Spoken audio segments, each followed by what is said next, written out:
All right, welcome back to the program. My name is Carl Jackson.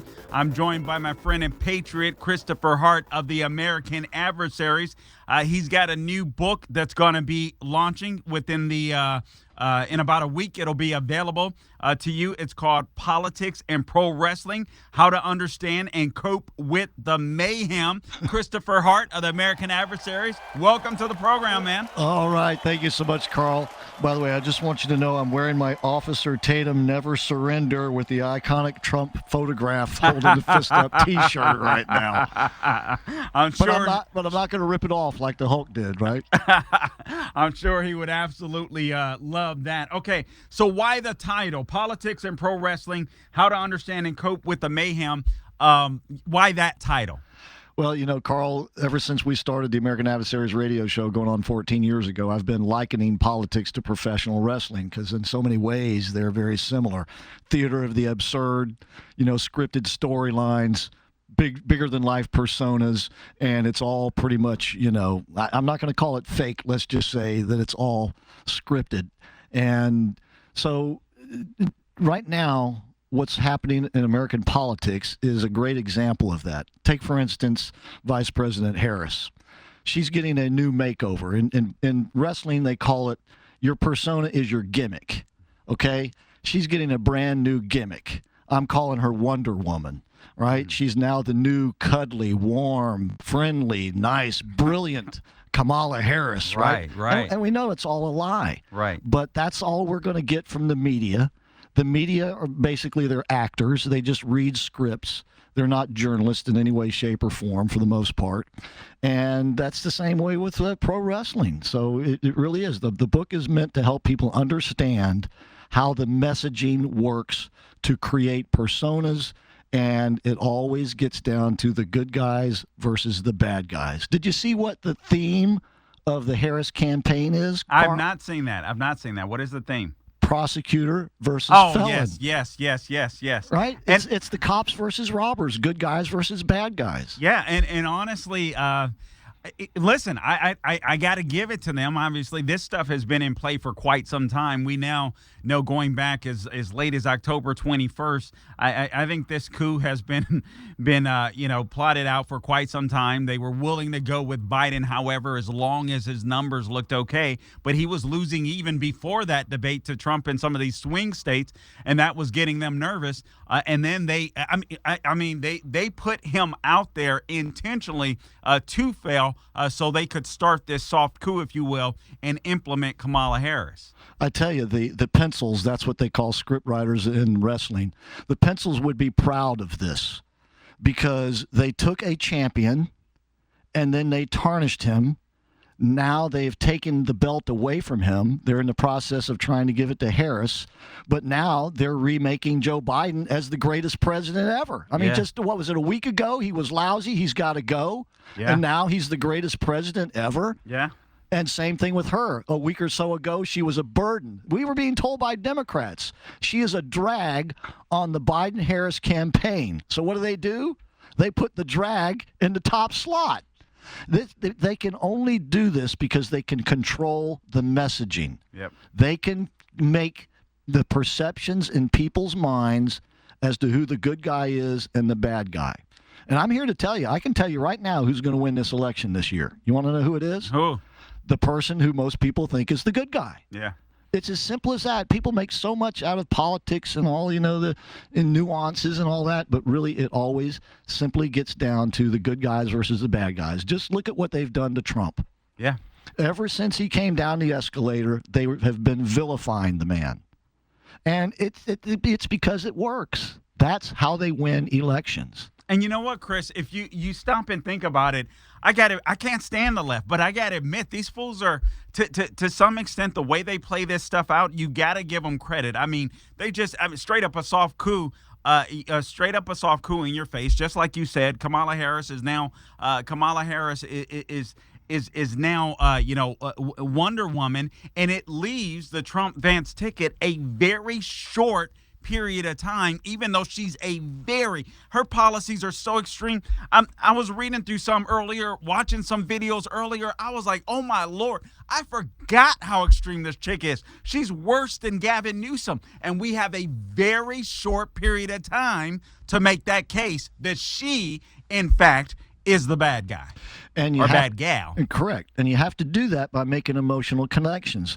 Like, for instance, she was all for, banning police departments. She's said something to the effect of, I'm paraphrasing, that it's stupid to think that more cops on the street will make for a safer city or something like that, right? Basically, yes. All right. What the Republicans need to do is show her saying that, but rather than saying, but we'll be tough on crime, don't believe her, what they need to do is find a victim who has suffered greatly because of their crime policies and let that person be the spokesperson for Trump on that issue. Because that's what will make the emotional connection. Because that person will have suffered and will be expressing that suffering. Like Madeleine Brame at the convention. Yep, I was just going to go there. Yeah. She would be perfect for that issue. Yeah. And for the abortion issue, find a woman who had a botched abortion. Or get a guy like I can't even think of his name right now. The Florida Gator quarterback? Tebow. Tim Tebow, right? Who could have been an aborted baby, and have them speak, because that's how you'll make the emotional connection. I must admit, I'm a bit frustrated with conservatives and saying that we should focus only on policy. We can't say she's a DEI candidate. Well, if we can't say what she is, then we're bound to lose.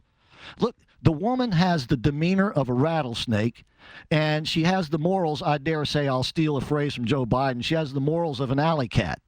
Now, if we're going to be too afraid to say that, now we don't have to necessarily say it that bluntly, but if we don't make that argument, we're going to lose. Actually, and let me say this, Chris, and I'm with you there.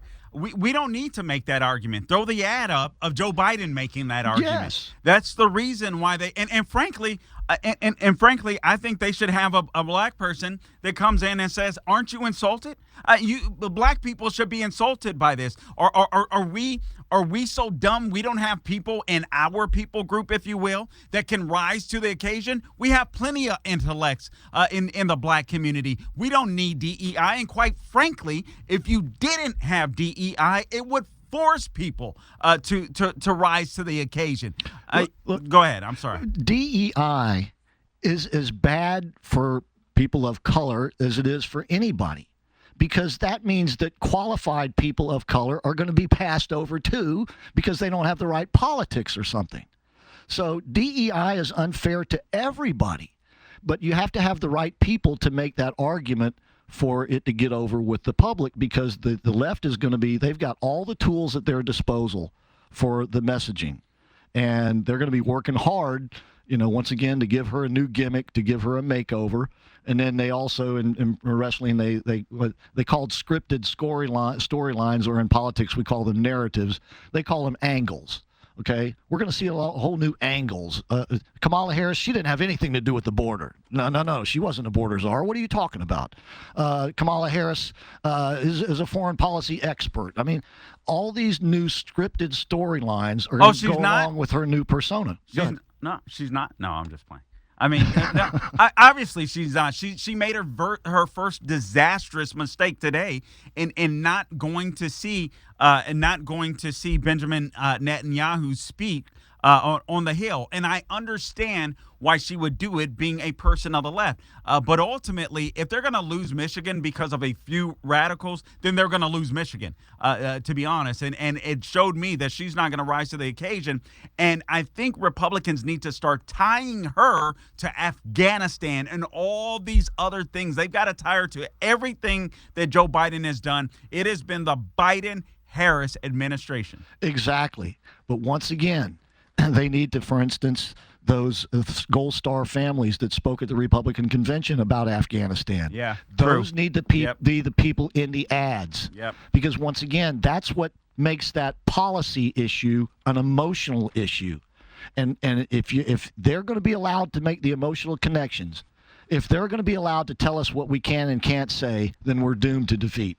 Yeah, and honestly, we have to be careful with that. And I understand the fear and the trepidation by some on the right to mention DEI, but I don't think it needs to be a focus. I think the policy issue is the focus, and you simply argue she's not qualified. We know she's not qualified because Joe Biden told us the only reason she was being hired is because of her skin color and what's between her legs. But I really think you can tackle this lady and tear her up on her policies. We'll be back with more. Stay tuned.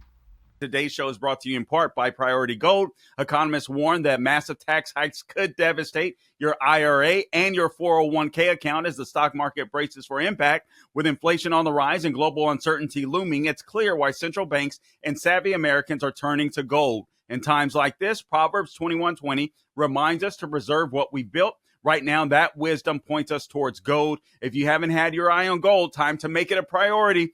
My name is Carl Jackson, and I am urging you to call my friends at Priority Gold to find out how they can help you diversify your savings with physical gold and silver. Call 1-800-405-GOLD or visit prioritygold.com/golden for a free gold info guide. Plus, see if you qualify for free shipping and storage. Act now to get your portfolio working for you while the market is golden. Again, call 1-800-405-GOLD, 1-800-405-GOLD to speak with a gold specialist or visit prioritygold.com/golden, prioritygold.com/golden. I am speaking with my guest, Christopher Hart of the American Adversaries, creator, one of the founders of the American Adversaries.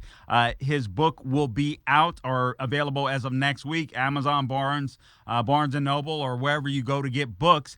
Politics and Pro Wrestling, How to Understand and Cope with the Mayhem. Chris, what else do you want to tell us about the book? Well, first of all, you'll be able to pre-order it starting next week. Okay. And please do. You'll be able to get it at Barnes & Noble, Amazon, Books A Million. Believe it or not, they still sell books. And wherever you get fine books. And I look forward to you folks ordering it and spreading the word about it. And the book it explains the political process as best as I can, relating it to pro wrestling. But then the last two chapters are, okay, what do we do about it type stuff. Right. And I bring in a little bit of ancient history. And then in the last chapter, I talk about a sidewalk counselor who was on my show for many years, John Barrows. Yeah, and some of the experiences that he went through on the sidewalk, which I think can guide a lot of us as we have to deal with, people who hate our guts. Man. And that's where we are in politics today. So they have taken it to that level. And when you see people taking shots at the president, I mean, we've gotten into a bad place. All right, well, let's go there. Here's a couple of headlines, and this is the most important story, obviously political story, in God knows how long, and the media is trying their best to move past this, and obviously the timing with the Democrats, all of this stuff comes into play. These people really knew what they were doing. They saw Trump, this heroic figure. They saw how he reacted to almost being killed. He gets up, fight. People see that. The RNC convention was a major success. Democrats saw that. They needed to squash any bump from that. All right, so they go through with this Biden thing. They set a deadline. They really pile on. But let's talk about this assassination, because the left doesn't want to talk about this assassination anymore. Christopher Wray of the FBI was on the Hill being grilled today. But let's get your reaction to it, Chris, and what we've seen in the aftermath. Obviously, the shooting and how you felt, and then what we've seen transpire since. Well, I was watching the speech on RSBN on my phone when it occurred, and I can tell you, first was just total shock and sadness, and then it was rage, but then total relief when we found out that he was okay, and only by God's grace. We all know that was a miracle. If Trump had turned his head just a little less or a little more, he would be a dead man right now. There's no question about that. He was left purposely vulnerable, it does appear. The shooter, I think, was just out to prove that he was a good shot. I really don't think he was politically motivated. I think he was more motivated by the fact he'd been bullied and was told that he wasn't a good shot and couldn't be on the high school shooting team. Christopher Wray revealed today that one of his last computer activities was he Googled how far was Oswald away from Kennedy when he killed Kennedy. Yeah. He just wanted to outdo Oswald. Yeah. Is what it was. I mean, this is how bizarre this world is that we live in right now. And then you'll have the left, the first thing out of their mouth was, well, we need to tone back the rhetoric. And so what are they back to calling Trump? He's dangerous. We have to stop him at any cost, that type stuff. Here we go again with that. But here's the thing. The reason they have to move away from that is because that was a very powerful emotional moment.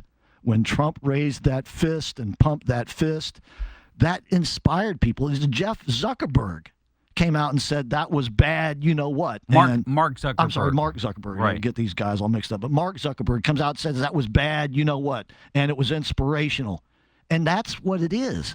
And see, Trump knows how to make the emotional connection. And that's why he's been able to be successful at politics. And I dare remind and maybe inform some of your audience there that in 2002, Donald Trump was inducted into the WWE Hall of Fame. So he knows kind of what I'm talking about in the book. He knows that politics is emotional. He knows that it's, at the end of the day, good guys versus bad guys. Remember, he labeled Hillary as crooked Hillary. Yep. He was labeling Biden as crooked Joe. He'll come up with some same label for Kamala Harris. I mean, he's called her laughing Kamala, but he'll come up with some label that would depict her as a bad guy, because that's what works in politics. If you're the good guy, you win. If you're the bad guy, you lose. It's really no more complicated than that. All right, let's get on to some other issues, Chris. We only have 3 minutes. Yeah. 3 minutes remaining. Obviously, the borders are an issue, and we were speaking, I believe that was during the break. We called her a border czar. Actually, at one point, Joe Biden called her a border czar. She doesn't have that title, but the border is disastrous. Kamala Harris, we need to hold her accountable. Give us your take on that. Give us your take on how Democratic policies have destroyed this country thus far. I would bring in, once again, for ads, I would have her, the ad would begin with her new label. Then it would have show Biden, making her the czar or calling her the czar or whatever. And then I would have Laken Riley's mother on there, or the mother of another one of the victims who's been murdered by one of these illegals in this country, and have them make that argument. Because once again, that's where you take policy and combine it with emotion. And if you can't do that, you'll lose the argument. You remember how Reagan, he's the first one, I believe, at least in the modern era, that started bringing in regular Americans and have them sit in the gallery there during State of Union addresses. And he would say, and how about Joe up there? His business was destroyed by Democrat policies. Yeah. That's how you do it.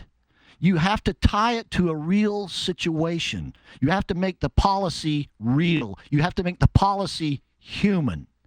And that's what the Democrats do best.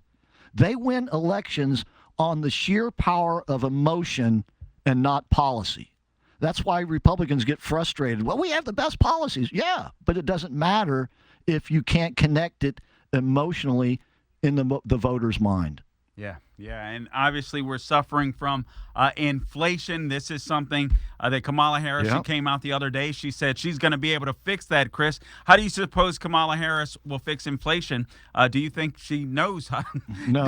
Do you think she knows what it is? No, and I would have a single mother or somebody who's negatively affected in a big way by this that other people can relate to, have them come in and say, yes, Vice President Harris says she's against inflation, but she cast the tie-breaking vote that passed the so-called Inflation Reduction Act, which caused the inflation. So how is she going to cure it?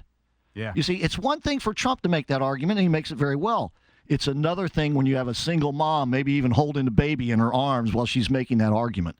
That's what will grab people and get them to vote for you. Yeah, listen, I mean, we are up. I don't think this I don't think this race is going to be necessarily easy, but No. I think that we can win. I'm just encouraging everybody out there Do not get lazy. And remember everything that Joe Biden has done to this country. And we'll go through some of this stuff in the third hour. Some of the pain that some of these people that everyone is feeling. Quite frankly, we'll go through some of those issues. But it's important to remember this lady will be even worse. Christopher Hart of the American Adversaries, thank you so much. Go out and pre-order his book, Politics and Pro Wrestling: How to Understand and Cope with the Mayhem. Thanks, Chris. Thank you, Carl.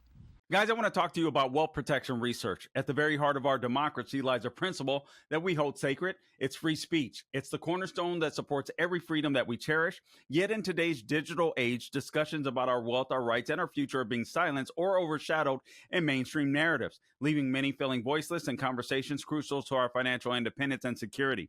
This is where wealth protection research steps in. They're armed with a mission that's never been more critical. Wealth protection research is not a financial advisory firm. They are defenders of free speech, committed to giving a voice to the silence. Wealth protection research tirelessly seeks out financial experts. These are the voices that challenge prevailing narratives, especially as we navigate the uncertainties of the 2024 election.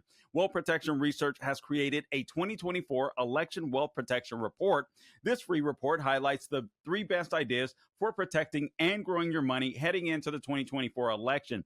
It contains ideas the mainstream media won't touch, and listeners can get it completely free. All you have to do is text the word ideas to 76626 to claim your free copy. If you believe in the sanctity of free speech and the importance of financial freedom, act now. Text the word ideas to 76626 to claim your free copy of this 2024 election protection report. It's time to widen the scope of what we're told, to hear the ideas the establishment does not think you can handle, and to take control of our financial destinies. Text ideas to 76626 to claim your free copy. If you text the word ideas today, you'll also get a free gold investment kit from Wealth Protection Research, sponsored by Augusta Precious Metals. I want to go to R.C. Williams with SherlockExposes.com. R.C., are you there? Carl, I'm here. I'm chuckling because I didn't realize that we could have a threat to our democracy and need to save our republic at the same time. Joe Biden is a threat to common sense. He's a disaster. I wrote some notes down. I'm going to get into it after I get off with you. But man, I honestly, I went from kind of feeling sorry for him to like, oh yeah, I'm really glad they staged that soft coup.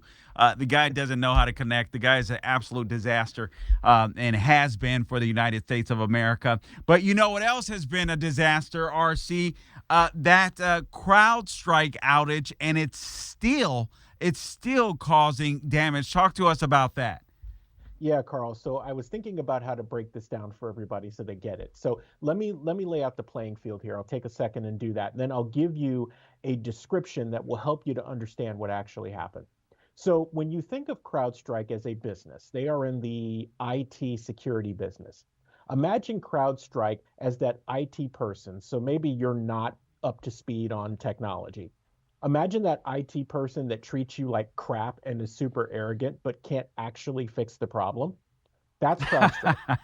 Okay. Wow. So we got Okay. that part down, right? So let's talk about what Okay. happened. What actually happened is the equivalent of Carl forgets that he changed his Gmail password. Okay. So then Carl puts it in like 3 or 4 times, and eventually the system locks him out. Make sense? Yes. Okay. So in essence, That's happened to that me is before, what, unfortunately. right? It happens to all of us. Carl, literally, that is what happened with CrowdStrike and Microsoft and this quote unquote code patch that they did is basically the equivalent of that. Somebody forgot to check their work, couldn't remember what they did last. They sent out an update, and because it wasn't designed to work properly and they hadn't done all the checks, it basically caused a worldwide cataclysm that almost brought everything in the world to a screeching halt instantly. And by the way, let me make mention of this before I forget. RC is out with a new book. He and his wife Juliana Ormond, Empowered to Act. Empowered, the number 2 act, maintaining the pillars of patriotism. and we're talking about this CrowdStrike outage. RC, what are some of the lessons that we should learn from this? Obviously, is CrowdStrike a bit of a monopoly in this cyber space? Great question, Carl. So they're not necessarily a monopoly, but they check all the boxes that listeners have become accustomed to in listening to us. So let me give you a quick breakdown. CrowdStrike is a publicly traded company. They are a darling of the World Economic Forum. Okay, and their top Okay. shareholders, because they're publicly traded. Here we go: Vanguard, State Street, BlackRock, Wow. all the Wow. enemies of your economic freedom. Carl, to your credit, you were so early on the banking crisis and you gave us a chance to talk about this. We are talking about the same players in place again. So the reason that CrowdStrike is so arrogant is because they have all this cover. And to give you an idea of the level of arrogance, even as this continues to shake out, CrowdStrike is offering customers a $10 gift card as I a, just hey, saw that. sorry we crashed the entire world. So To Carl, Uber there's an Eats. over Uber Eats, right? So there's an over reliance on a single point of failure. What's happened is Mm. that CrowdStrike has helped to enable Microsoft, because this is where the problem is, right?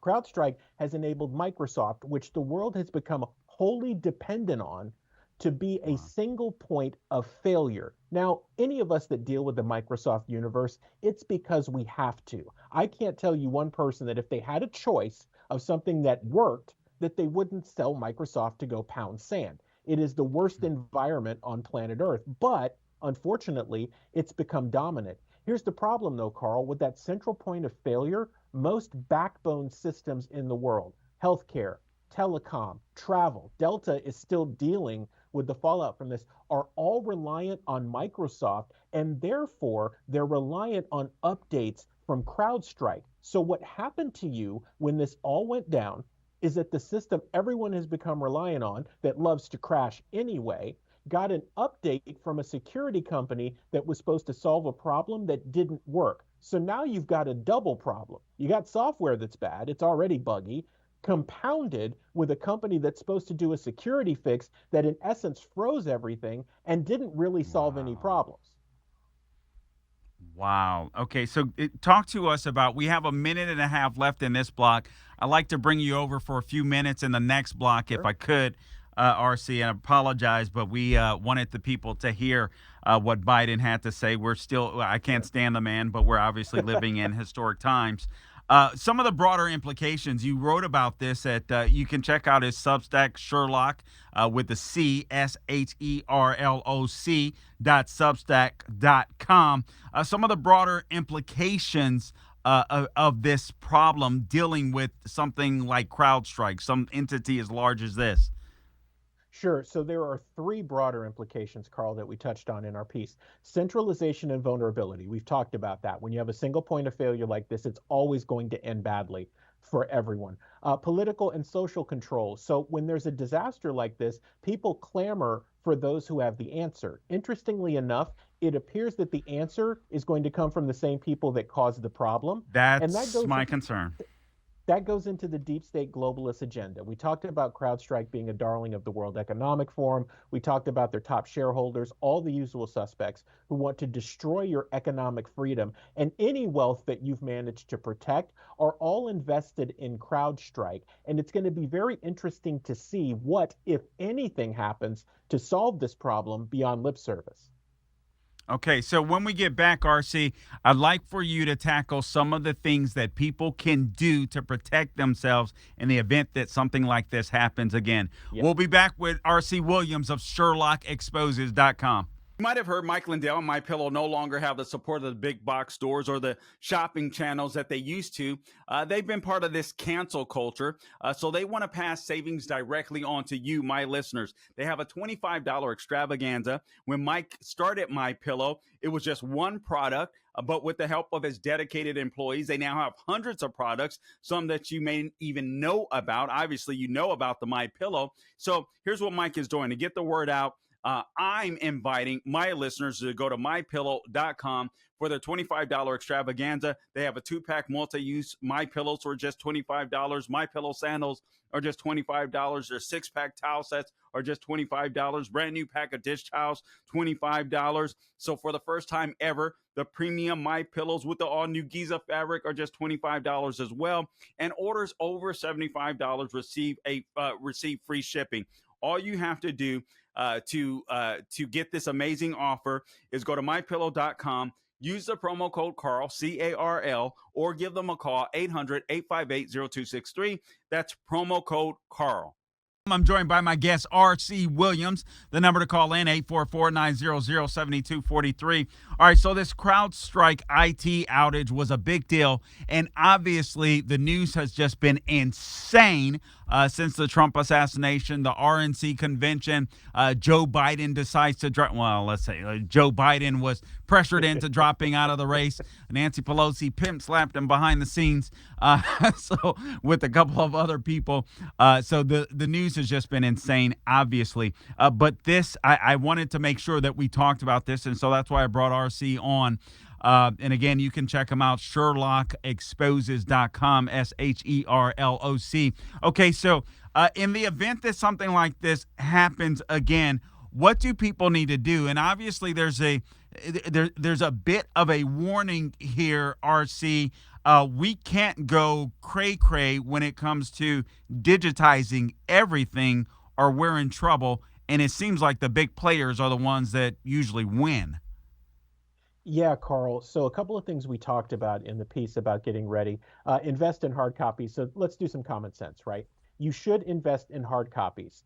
Follow that up with any digital storage you have being close to you. That could be a network in your home, or you have stuff on thumb drives, or you have a computer that you strictly use for storage that is controlled by you and preferably isn't online unless you absolutely need it to be. That protects you from a couple of things, including something like an EMP strike, right? Um, Start working with like minds, not just for a cyber outage like a CrowdStrike issue. But Carl, we talked during the break about concerns that we have in our research. We have concerns about the grid and the supply chain in particular. Listen, when disaster strikes, all politics and all living instantly become local. Ask yourself the hard question. What That's does your true. household look like for that? What does your community look like for that? Because I'll tell you this, at the end of the day, when something goes down, that's going to determine not only whether you survive or not, but the quality of your life for an extended period. So we tell people all the time, Carl, you've heard us say this a lot, common sense isn't always common practice, but it needs to be. Think common sense about if you didn't have power, if you didn't have access to a supply chain to get food, what would you do? If you answer those questions, you don't only solve a cyber threat problem like we had with CrowdStrike, but you solve a lot of other problems at the same time. Yeah, absolutely. I'm glad that you mentioned that. What do you want to tell us about your book, RC? Yeah, Carl. So Empowered to Act, it was certainly God inspired. I mean, we had been working on that book for probably 6 to 8 months. And literally, I tell you, one day, I got the tap on the shoulder from the boss, the man upstairs. And within 2 weeks after that, we had that book up, published, and ready to go. So, Carl, what ended up happening is Julian and I would go speak, and people would always ask us, like, what should I do? Why does this keep happening to us, conservative speaking? And we say, listen, you need to read Rules for Radicals. If you did, you would understand that they're running the same playbook on you that they've ran for 60 years, right? So Right. people didn't do it. So what we decided to do is write the antithesis to Rules for Radicals so that people understand the landscape. And Carl, what's great is that the book is less than 50 pages. It is a one sitting read, and it is specifically designed to solve what we call the rubber chicken problem. You go to a dinner with like minded conservatives, you eat a bad rubber chicken dinner, you listen to a speaker, you clap, you're all excited. 12 hours later, nothing happens. Before you know it, it's another 30 days, and you're back to having rubber chicken for dinner and not doing anything. What we wanted people to do is to see what the challenge was, how they could solve it, things they could do right now, and then room for them to develop their own action plan. Empowered to Act is designed to be that foundation and that blueprint for people to take action. And by the way, we're excited because we're working on a full curriculum to teach around that book through our nonprofit Watchman Action. There's a lot of good stuff coming with that, Carl, and we're going to be empowered as grassroots conservatives to actually fight this battle the way that we need to fight it.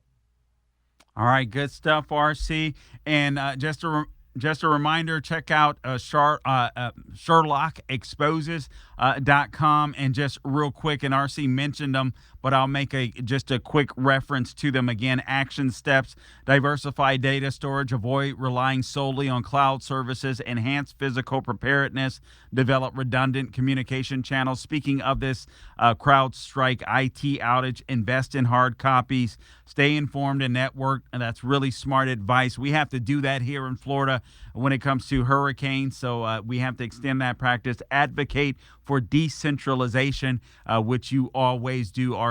And I'm appreciative of that and appreciative of your time, man. So take care, RC. Thanks so much for joining us. Appreciate you, brother. Thank you, Carl. Guys, listen, I appreciate you tuning in to this edition of the Carl Jackson Show podcast, your daily dose of objective truth in a world of confusion and lies. Please, again, remember to subscribe to the podcast wherever you go to get your podcast: Apple, Google, Spotify, and Rumble. Don't forget to check out below. You can find out where to get the merch: carljacksonmerch.itemorder.com. T-shirts are there. And until next time, guys, don't grow weary doing good. God bless you.